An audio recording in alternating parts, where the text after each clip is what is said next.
2, Jonas 3. Veio a palavra do Senhor segunda vez a Jonas, dizendo: Dispõe-te, vai à grande cidade de Nínive e proclama contra ela a mensagem que eu te digo. Levantou-se, pois, Jonas e foi a Nínive, segundo a palavra do Senhor. Ora, Nínive era cidade muito importante diante de Deus, e de 3 dias para percorrê-la. Começou Jonas a percorrer a cidade, caminho de um dia, e pregava e dizia: ainda 40 dias, e Nínive será subvertida. Os ninivitas creram em Deus, e proclamaram um jejum, e vestiram-se de panos de saco, desde o maior até o menor. Chegou esta notícia ao rei de Nínive. Ele levantou-se do seu trono, tirou de si as vestes reais, cobriu-se de pano de saco e assentou-se sobre cinza. E fez-se proclamar e divulgar em Nínive, por mandato do rei e seus grandes: nem homens nem animais, nem bois nem ovelhas, provem coisa alguma, nem os levem ao pasto, nem bebam água, mas sejam cobertos de pano de saco, tanto os homens como os animais, e clamarão fortemente a Deus, e se converterão cada um do seu mau caminho e da violência que há nas suas mãos. Quem sabe se voltará a Deus, e se arrependerá, e se apartará do furor da sua ira, de sorte que não pereçamos? Viu Deus o que fizeram, como se converteram do seu mau caminho, e Deus se arrependeu do mal que tinha dito lhes faria, e não o fez. Vamos orar? Senhor nosso Deus, que o Teu Santo Espírito abra nossa mente e coração, para que esta palavra tenha todo sentido para as nossas vidas.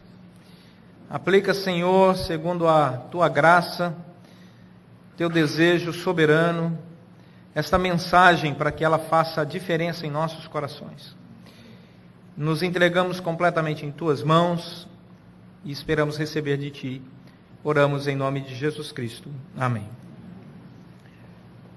Bom, depois de mais de 20 anos de ministério, eu comecei muito novo, né? Sempre me convidam agências de turismo, já há alguns anos, sempre, para formar uma caravana para Israel. Sempre, pastor, vamos levar uma caravana para Israel, para o Egito. Só programa bom, eu com esse sobrenome, vou ser bem recebido até, né?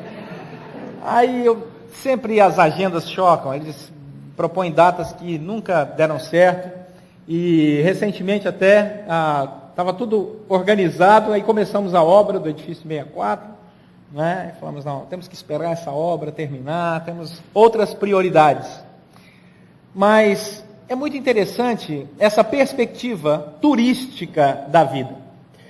Nós, hoje, vivemos uma época em que não se fala mais de uma peregrinação. Poucas pessoas devem ter tido o privilégio de terem sido convidados para uma viagem de peregrinação espiritual. Não de turismo, peregrinação espiritual. Nós vivemos e somos sempre convidados, experimentamos esses convites o tempo todo para viagens turísticas, e elas são muito interessantes, mas falta-nos o convite para uma viagem de peregrinação. Sabe por quê? Porque nós somos uma sociedade que transita sobre 2 pontos muito claros. Ou vivemos uma época de tribulação, ou vivemos uma época de trivialidade. Ou estamos passando por algum problema na nossa vida e anseio e precisamos da resposta de Deus e buscamos o Senhor, e é uma época de tribulação, seja econômica, financeira, relacional, e aí entramos na presença do Senhor e procuramos Deus, responda, é tempo de tribulação. Ou passado, vencido esse tempo, caímos via de regra na trivialidade. E espiritualidade na trivialidade não significa absolutamente nada, porque ela não tem sentido, já que nós na trivialidade vivemos pelo entretenimento.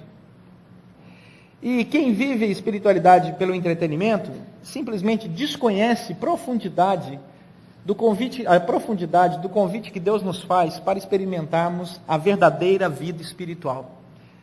Se você perguntasse o que é uma vida espiritual verdadeira, a resposta de um puritano teólogo chamado Thomas Watson seria o seguinte: a espiritualidade verdadeira é quando você bate as 2 asas da sua vida e alça voo até o céu. E ele diz que as 2 asas da nossa espiritualidade, elas estão bem definidas, elas são fé e arrependimento.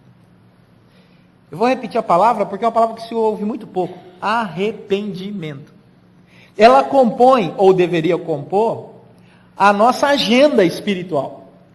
Mas a agenda espiritual do século 21, que transita entre tribulação e trivialidade, não encontra espaço para o arrependimento. Na tribulação, fé. Na trivialidade, alegria.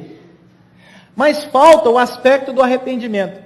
E quando nós voamos apenas com a asa da fé, e a fé é potencializadora, a fé nos capacita, a fé nos conduz, a fé nos alegra, quando batemos apenas a asa da fé, nós voamos em círculos. Nós não saímos do lugar, sequer ampliamos o nosso voo à altitude mais próxima de Deus. Então ficamos batendo apenas a asa da fé e voando em círculos até nos cansarmos com a asa da fé. Ou rompemos o período de tribulação, para depois descansarmos na trivialidade. Quem descansa no céu com a asa sem bater, já sabe para onde vai. Mas quando nós olhamos para o convite de Deus, ele diz assim: use as duas asas na sua vida espiritual. Você precisa bater a asa da fé, mas você também precisa bater a asa do arrependimento, da reflexão, da peregrinação espiritual, da busca de Deus. E quem bate essas duas asas, alça voos até o mais alto dos céus e a presença de Deus. E é interessante, porque quando você faz isso, você não percebe a altura que você está. Daí é derramada essa graça especial de Deus, que retira do ser humano que anda com arrependimento e fé na sua presença, como resposta ao convite de Deus. Ele percebe que quanto mais perto de Deus, menos ele sente a altura em que está, da trivialidade humana. É como se você estivesse viajando num avião, e eu acho que alguns aqui já tiveram a curiosidade de passar das nuvens nos voos. Quando temos aqui um céu bem coberto de nuvens, você atravessa as nuvens e você olha pela janela do avião e você vê aquele mar de nuvens, né? Parece que você não está tão alto. Porque como a sua relação com aquele patamar de nuvens é pequena, você não tem mais a noção de real altitude. Isso acontece na vida espiritual verdadeira. Quanto mais próximo de Deus você está, menos orgulhoso da sua altitude espiritual você se sente. Isto é prova de que você está batendo de fato as duas asas.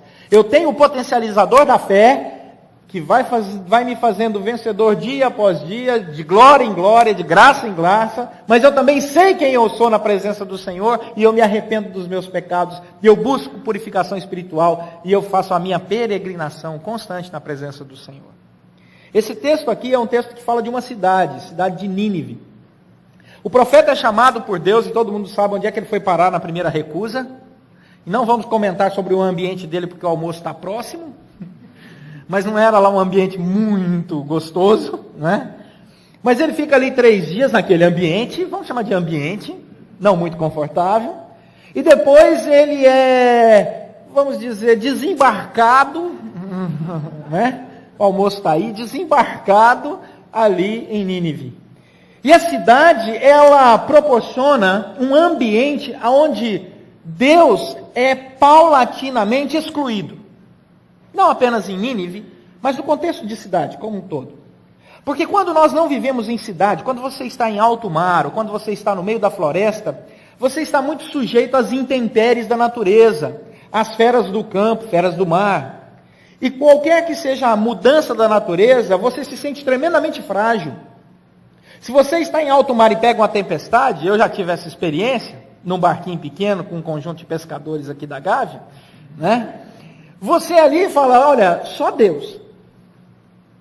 Se você está no meio de uma floresta e começa a chover raios, você diz, só Deus. Foi o que aconteceu com Lutero.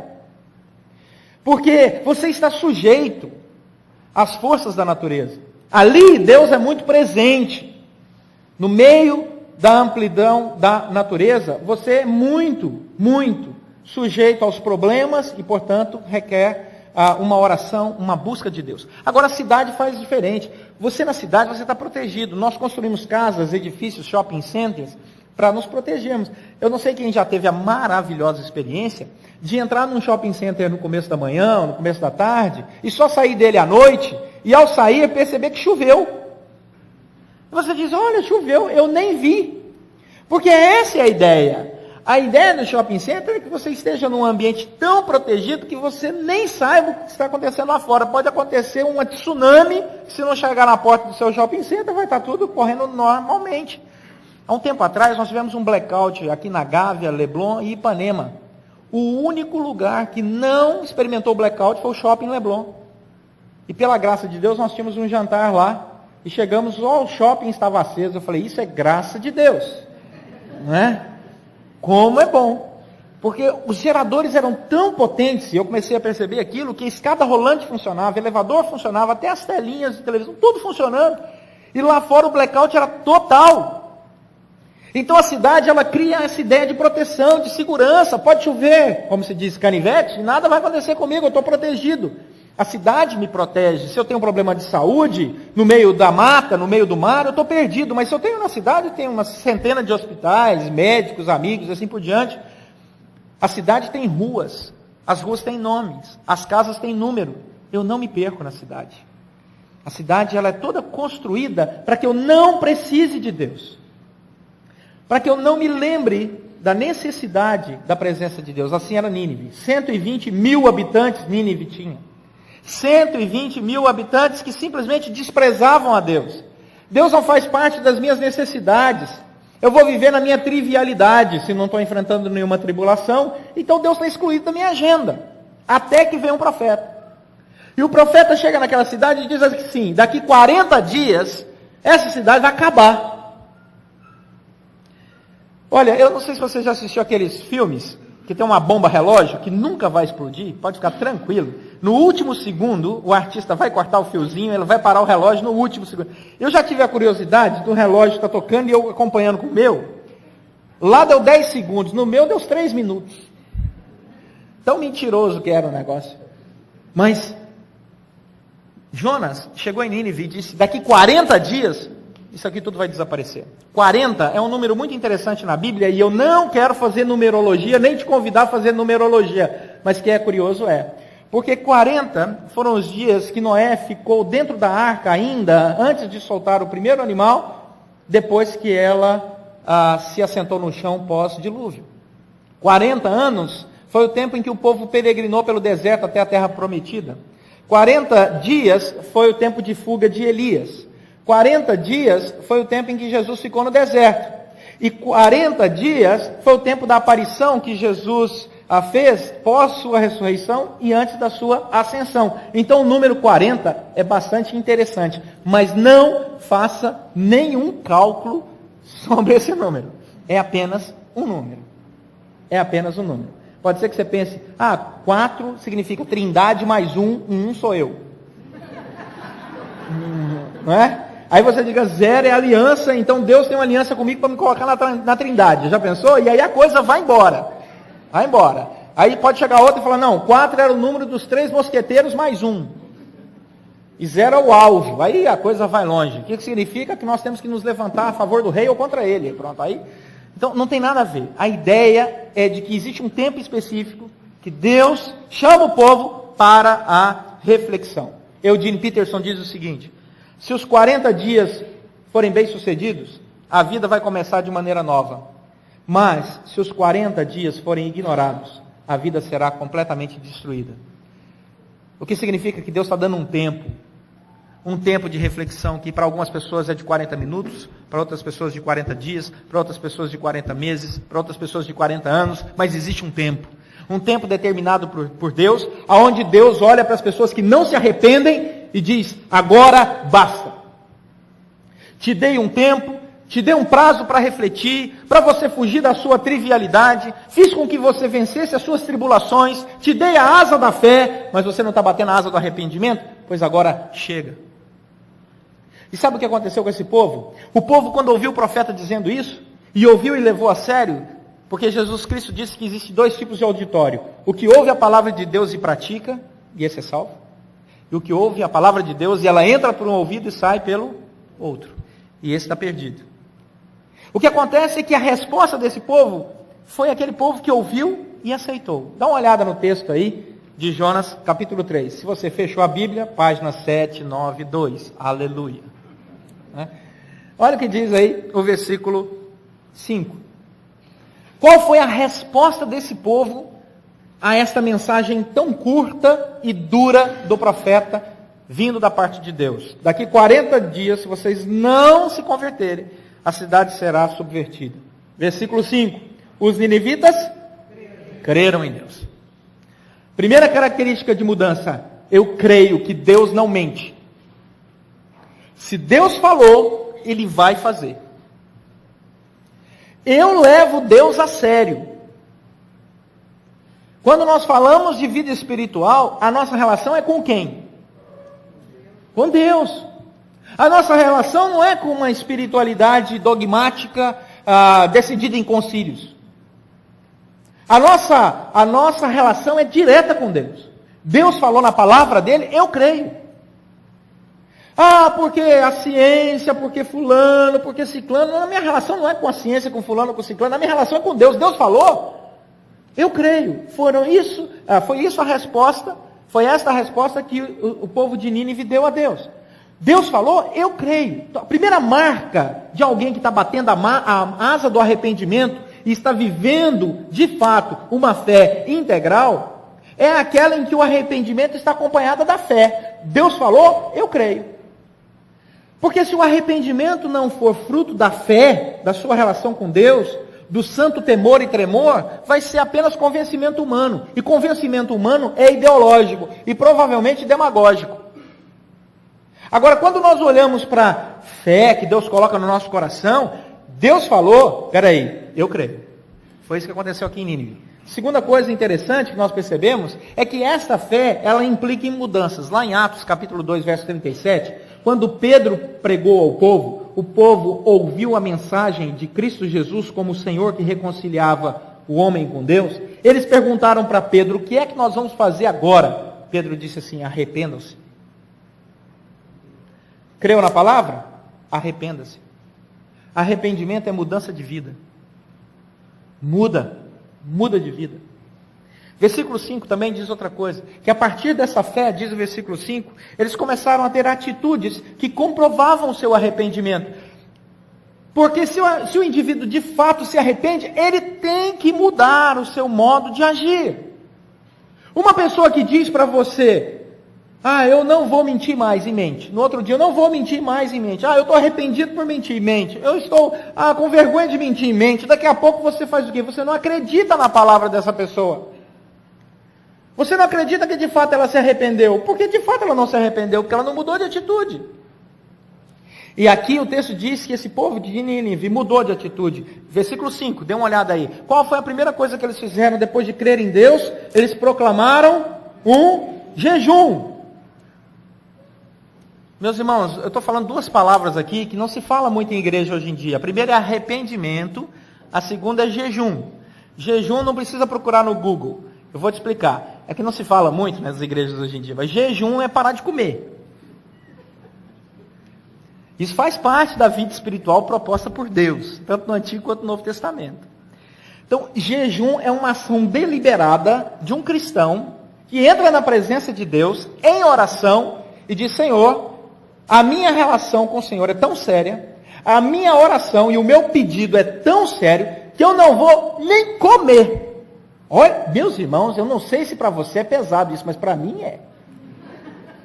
Porque eu já acordo pensando em comida. Eu sou tão apaixonado em comida que eu almoço pensando no cardápio do jantar.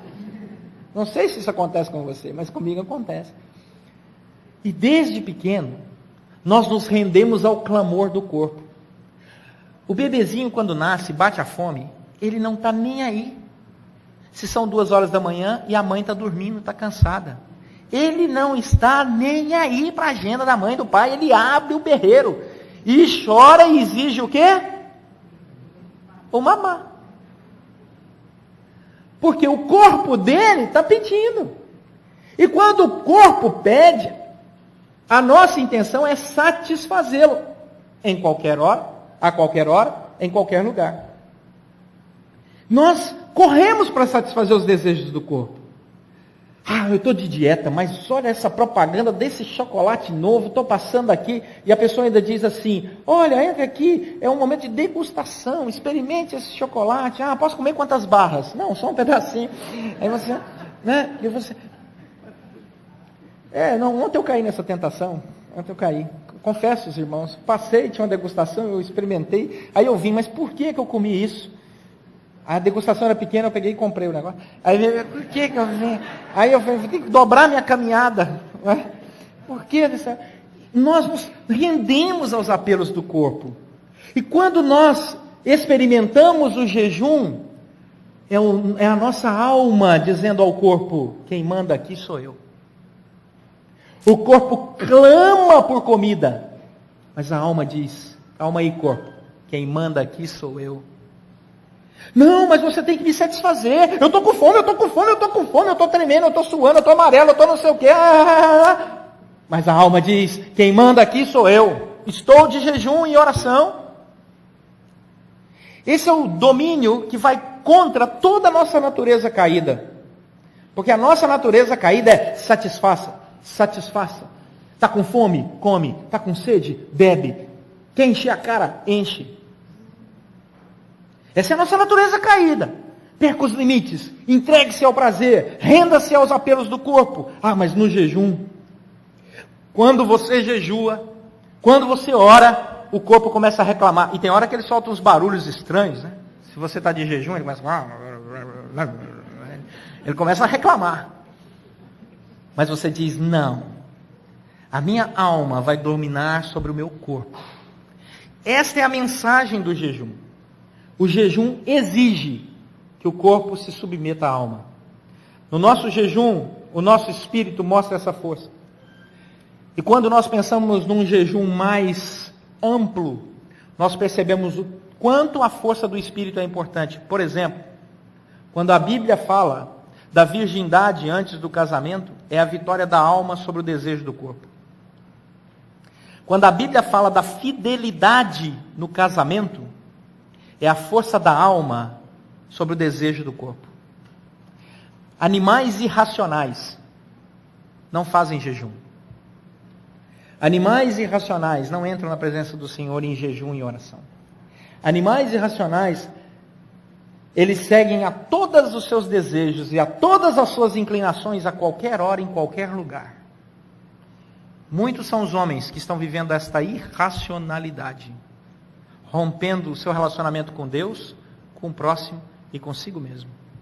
Vivendo o prazer pelo prazer, a sua trivialidade, quando não é tribulação. Versículo 6. O que é que esse povo fez? Olha o versículo 6. Eles mostraram abertamente o seu arrependimento. Estavam em jejum, estavam em oração, proclamaram isso, creram na palavra do Senhor. Pois então agora nós vamos rasgar as nossas roupas, até o rei, e vamos nos vestir com um pano mais simples, um pano de saco. E vamos sentar sobre cinzas, para que não seja vergonhoso o nosso estado de arrependimento, porque nós não temos vergonha de declarar que somos pecadores. Muitos são os líderes aí religiosos, homens e mulheres, que já caíram em pecado, e o seu maior pecado não foi a queda, mas foi a falta de arrependimento pós-queda. O seu orgulho pós-queda. Muitas são as pessoas que reconhecem pecadores, mas não assumem que são pecadores diante do Senhor e até mesmo diante de outras pessoas. Querem viver uma aparente santidade, como se santidade pudesse ser aparente. A santidade ultrapassa esse conceito. Quando nós olhamos para a roupa que vestimos, muitas vezes nós nos vestimos para os outros. Pergunte às mulheres. Eu queria dizer, quem sabe, para as mulheres, para as outras. Dizem que mulher se veste para outra mulher. As mulheres ficam naquela competiçãozinha. Isso é coisa lá do mundo, meus irmãos. Mas eu ouvi dizer que é assim. Então, nós começamos a colocar essas cascas para nos proteger. O que Nínive fez foi o contrário. Rasgamos as nossas roupas, colocamos pano de saco, vestimos uma roupa simples, colocamos a nossa vida na presença dos outros, dizendo para todo mundo: eu estou arrependido, eu estou numa situação diante de Deus que só a misericórdia do Senhor pode me tirar daqui. Atitudes claras, muito claras de arrependimento. Resultado, versículo 9. Eles entraram na presença do Senhor numa outra marca muito clara, terceira marca, esse jejum, esse arrependimento visível. Agora, versículo 9 diz que eles não exigiram nada de Deus. Diz o versículo 9 que eles entraram na presença do Senhor e falaram: quem sabe se voltará a Deus e se arrependerá e se apartará do furor da sua ira, de sorte que não pereçamos. Quem sabe o Senhor se compadecerá. A tradução aí no português está errada. A palavra hebraica não é arrepender-se. A palavra hebraica aí é compadecer-se. Todas as vezes que você ler a Bíblia no português e aparecer que Deus se arrependeu, está errado. É uma tradução errada. Ele se compadeceu. A palavra compadecer é uma em hebraico, a palavra arrepender-se é outra. Deus não se arrepende, Ele não é homem. Ele não se engana, Ele não volta atrás. Isso é antiteológico dizer isso. A Bíblia diz que Deus não é homem para mentir, nem para se arrepender. Ele é perfeito. Mas aqui na Bíblia minha está dizendo que Deus se arrependeu. Não, essa tradução está equivocada. Ele se compadeceu. E a oração do versículo 9 não é uma exigência de perdão de Deus. É, quem sabe, nós entramos na presença de Deus com fé, com arrependimento, com jejum, de maneira clara, visível para qualquer um. Quem sabe o Senhor se compadecerá de nós e tirará de nós o peso da sua mão. Porque eu vou te dizer uma coisa, tem muito cristão vivendo debaixo do peso da mão de Deus, mas só tem ouvido o sermão de uma asa só. Só da fé. Esqueceu de avisar para eles que falta arrependimento. E que sem arrependimento e santidade ninguém vai nem ver, nem agradar ao Senhor. E que sem arrependimento esta fé não passa do teto. Porque Deus não negocia a sua santidade. Mas a trivialidade faz com que Deus seja quase um supérfluo, a não ser que seja o momento da tribulação. A segurança da cidade gera essa espiritualidade vazia, que não peregrina, mas só faz turismo. E aí nós olhamos para esse povo e esse povo diz: nós sabemos que não temos nenhum direito diante de Deus. Senhor, vem aqui, e se o Senhor se compadecer de nós, quem sabe o Senhor vai retirar esse decreto de ira sobre nós. Resultado, versículo 10, diz que Deus se compadeceu. Olha aí, versículo 10. Viu Deus o que fizeram, como se converteram do seu mau caminho. E Deus se compadeceu do mal que tinha dito que lhes faria, e não fez. Observe o começo do versículo 10. Viu Deus, Deus vê. Em Apocalipse diz que Deus anda pelas igrejas. E ele vê, o Espírito vê o que está acontecendo. E ele viu o que fizeram. Porque arrependimento implica em atitude. Viu o que eles fizeram. E como eles fizeram. Como eles se converteram. E o que Deus fez? Deus abençoou aquela cidade. O Richard Foster diz o seguinte: quando nós experimentamos Cristo como centro da nossa vida, tudo é transformado. Os nossos muitos eus submetem-se ao controle unificador do divino árbitro. Todas as coisas são reorientadas para Cristo como centro de referência da nossa vida. E nós passamos a usufruir de um agradável equilíbrio na nossa vida. Quando nós nos arrependemos, diz o Salmo 51, versículo 17, que Deus reconhece o nosso coração quebrantado. Ele olha para o nosso coração e diz: ali eu reconheço um povo que tem santo temor e tremor de mim, que crê na minha palavra, eu reconheço. Quando nós nos arrependemos, Deus nos transforma. Isaías capítulo 1, versículo 18, a Bíblia diz que mesmo que os nossos pecados sejam como escarlata, eles se transformarão em brancos como a neve. O Senhor vai purificar a nossa vida quando nós nos arrependemos e declaramos a Ele o nosso pecado, entramos na presença dEle, em jejum e oração, um jejum que ninguém sabe, porque o valor do jejum está em ninguém saber. Jesus falou: quando você fizer jejum, lave o seu rosto, Não deixe ninguém saber. É a sua relação espiritual, íntima comigo. Não faça nenhum tipo de propaganda da sua fé, porque senão vai perder a validade. Quando nós fazemos isso, entramos na presença do Senhor, diz 2 Coríntios capítulo 3, verso 16, que isto é a prova de que o véu foi retirado. E nós agora podemos contemplar as maravilhas da lei de Deus e do Deus que se revela. Quando Lucas capítulo 15, versículo 10, diz que há verdadeiro arrependimento no nosso coração. Em Lucas capítulo 15, versículo 10, diz que há festa no céu por nossa causa. Você quer ser motivo de festa no céu? Eu quero. Já imaginou? O céu está em festa. Aí alguém chega lá no céu e fala: que festa é essa? Não, um pecador se converteu lá na terra. Se arrependeu dos seus maus caminhos. Opa, maravilha. Então vamos para a festa. Lucas 15, 10 diz isso. Meus irmãos, uma pergunta que não quer calar. Tá bom, pastor, o senhor falou. Eu pensei no almoço, voltei. Mas o que é que eu levo para casa? Não existe nada, absolutamente nada errado de você fazer turismo em Israel, Egito, Nordeste, no Sul, na Patagônia, em qualquer lugar. É muito bom, vá. O presbítero Celso hoje está no México. Ai, tem nada errado. Mas não reduza a sua vida a apenas isso. Faça também suas peregrinações. Não tem nada errado em você confiar em Deus e na palavra transformadora e milagrosa que te convida a viver esta fé. Não, muito pelo contrário.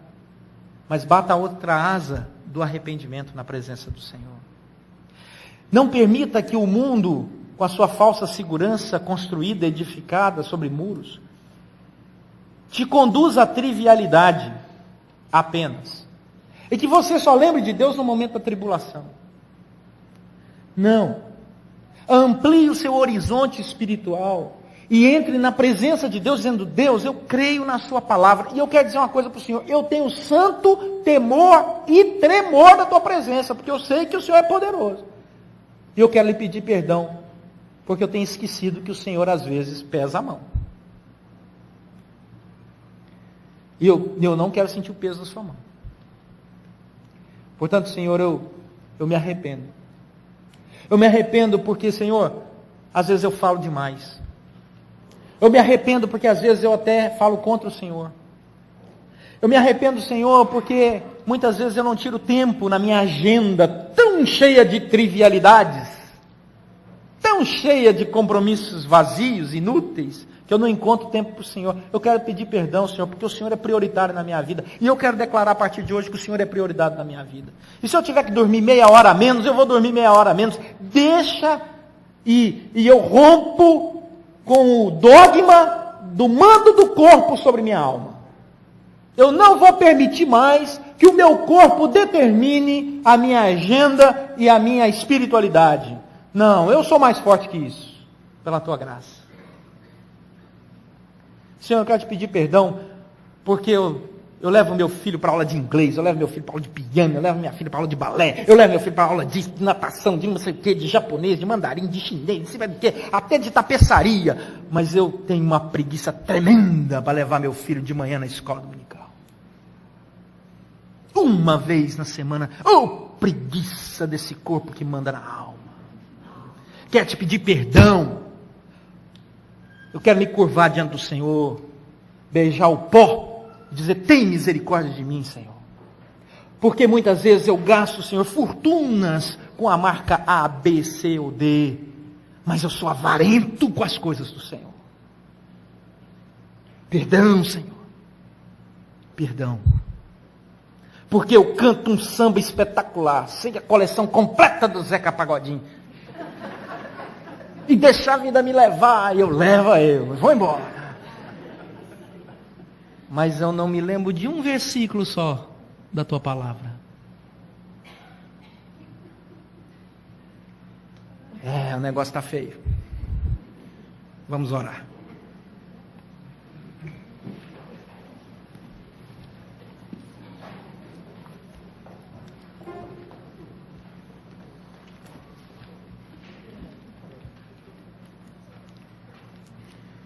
Quero te convidar a pensar um pouco. Esse é o momento da sua peregrinação. Quando você saiu de casa hoje, você peregrinou para cá. Você não veio fazer turismo na igreja da Gávea. Você veio para uma peregrinação espiritual porque o Espírito Santo te convidou. E o Espírito Santo de Deus hoje te chama para bater as duas asas da sua fé. E a entrar na presença do Senhor com seriedade, crendo que Ele é poderoso para fazer infinitamente mais, mas que Ele é santo e exige santidade do seu povo.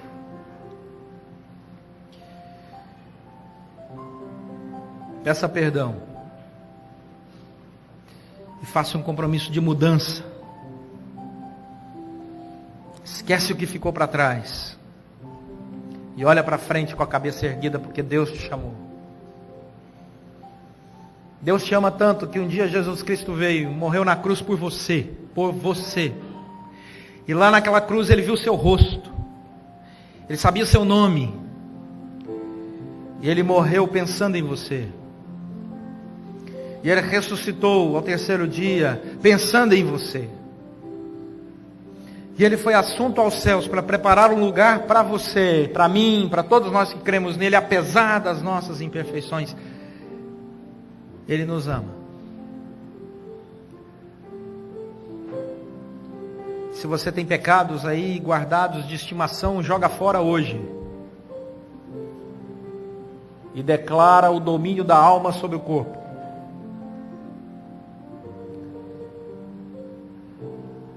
Levante numa disposição de santidade de vida ao final deste culto. Senhor nosso Deus e Pai, somos fracos e pecadores. Não existe ninguém aqui nessa manhã, nesse lugar, totalmente santo e puro. Nós ficamos nervosos no trânsito, perdemos a paciência, falamos demais, murmuramos. Deus, os nossos pecados são tantos que se fizermos uma lista aqui, passaremos o dia e ainda será incompleta. Mas nós agora nos rasgamos da Tua presença, colocamos o nosso coração diante do Senhor e pedimos perdoa o nosso pecado, Senhor. E nos dê força, Senhor, para andarmos em novidade de vida. Para que a nossa vida seja completa, equilibrada, santa, agradável a Ti. Conduze-nos, Senhor, com a Tua boa mão. Porque sabemos que uma vida assim é cheia de júbilo, de leveza, de alegria, de paz e de contentamento na Tua presença. Queremos viver assim para a glória do Senhor. Ajuda-nos. Oramos em nome de Jesus Cristo, nosso Senhor e Salvador.